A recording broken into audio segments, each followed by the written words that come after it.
apologising to everybody, not just you. Jane's been trying to get me to dance with her for about 45 minutes.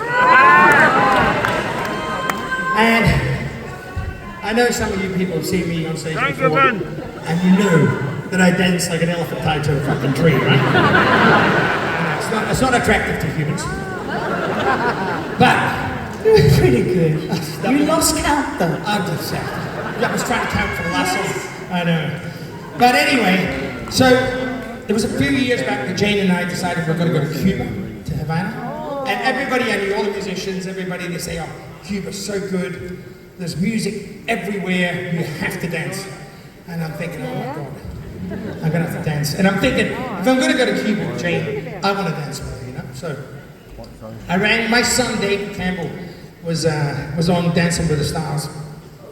And he had this fantastic teacher called Luda.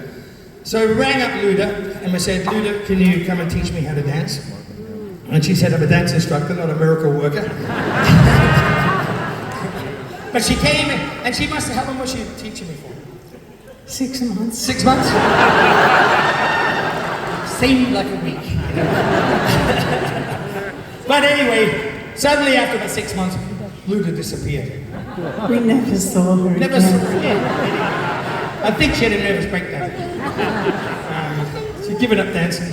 They tried to get us on that show, but They tried to get us on Dancing with the Stars, right? And what they were going to do is have Jane and I on separate teams. And I know why they were doing it. Because, you know, Jane will be dancing with some sort of hot Spanish guy and he'll put his hand on her ass and I'll go out and bash him. It makes for good television, but, you know, it's not going to work for us. Well, I'd have to explain myself afterwards. But anyway, we decided we've got Cuba, it's all good, I'm ready. I'm pumped up for it. And we flew to Mexico first. We had a few nights, you know, at a beach resort, you know, drinking margaritas, watching the moon and all that sort of stuff. It was good. And then we flew on a Tuesday to Havana. And we checked into our hotel. Our hotel was a lovely hotel in Havana. And we put the bags in the room, and the first thing I did was went downstairs and I went up to the concierge. And I said, look, I'm here with my wife. I explained myself. I'm here with my wife. I want to dance with her. I want to go hear some Cuban music, and I want to take my wife dancing. What do you recommend? And he looked at me and went, oh, it's not a good night for us, sir. No. You kidding? Everybody's told me every night's good for it, you know, in Havana. No, sir, not Tuesday night. He said, well, I said, well, maybe I'll go out and have a look. He said, no, you should be okay. Nobody will probably stab you. And I'm like, okay. Not only can I dance, but I might get stabbed as well, you know. So anyway, I go down, you know, outside and I talk to the bellhops because they know everything. And I explained my situation. And I said, I've got to dance with my wife. Where can I see some music? They went, oh, Tuesday night, not so good, sir. Crazy, you're kidding me. So I said to Jane, come on, we'll go for a walk and we'll, you know, we'll risk the stabbing. And as we walked away, hope we don't get stabbed. You know? So obviously people are getting stabbed in Cuba, you know? Even bad dancers. So we walked along and we couldn't find anywhere. We found one bar. Ernest Hemingway bar. The Ernest Hemingway bar. And it was, you know, like, Unusual.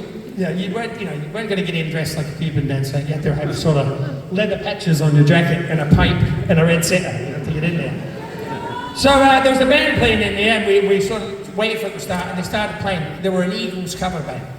And I said, I'm not dancing. I've learned salsa for 6 months. I'm not dancing with Jane in Cuba to the Eagles. So we left.